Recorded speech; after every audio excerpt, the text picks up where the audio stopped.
Welcome back to my channel. Ahaoma Mbadiwe-Maduforo is my name. So today we are learning how to do Abacha, Tapioca.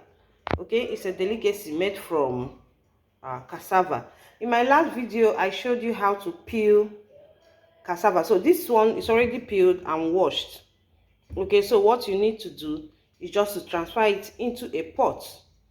For you to make your tapioca, you have to boil your cassava.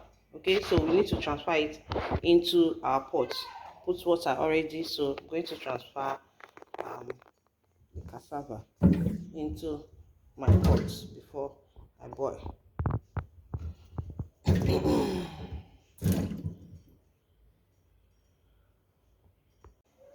Okay, so it's now on fire. We're going to allow it to boil properly and get cooked, just like you're cooking yam. When it's done, you're going to see it. It will change color. It won't be the same color again, and it will be like cooked yam. Then you can bring it down and cut to size the way you want.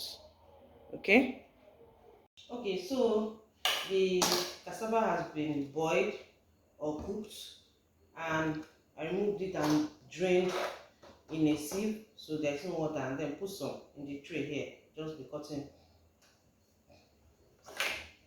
So I'm going to cut to size now the way I want. You just have to cut it. It depends on what you want. You can try to make it in cubes and cut small. Just anyhow you can do it. You can cut it. At the end of the day, you just want to achieve this.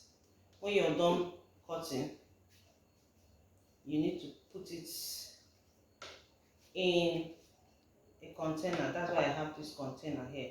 Okay, you put it in a container, add water, and leave it overnight. Allow it to soak for some hours.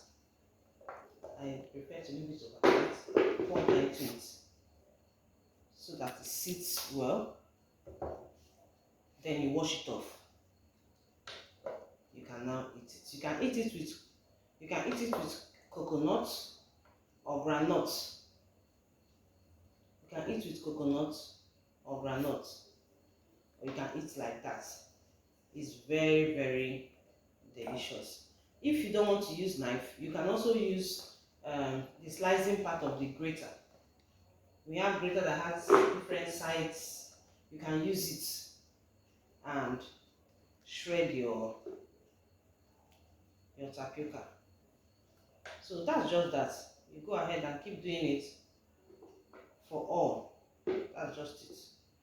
Nothing much. Making tapioca is not hard. You cut it to size. Just cut it the way you want. There is no rule cast in stone. Cut it the way you want and put inside your bucket. Pour water. Leave it overnight. Wash and eat. That's that. Okay, so this is the next morning. That's how it is. You just drain, remove the water in it, and wash properly. Wash it properly. After washing, you can now eat. So this is your abacha. You wash properly. Okay, so that's your abacha. You can eat it with granuts or coconut. Okay, and the remaining, if you make plenty, you can't finish it at the same time. You can preserve it by pouring water into it and keeping it. You can also preserve it by keeping it in the fridge, not freezer. If you put it in the freezer, I've noticed if you bring it out, it becomes brittle. But best way to preserve it, and they have been doing it for ages that I know, is just pour water into it, keep it to stand. You change it the next day, wash it, and it becomes very fresh. So this is your tapioca abacha made from cassava. If you've not subscribed to my channel, do so. Click the like button, subscribe, and I'll be bringing you more interesting videos. Ahaoma Mbadiwe is my name. Share with your friends and let them know how to do this.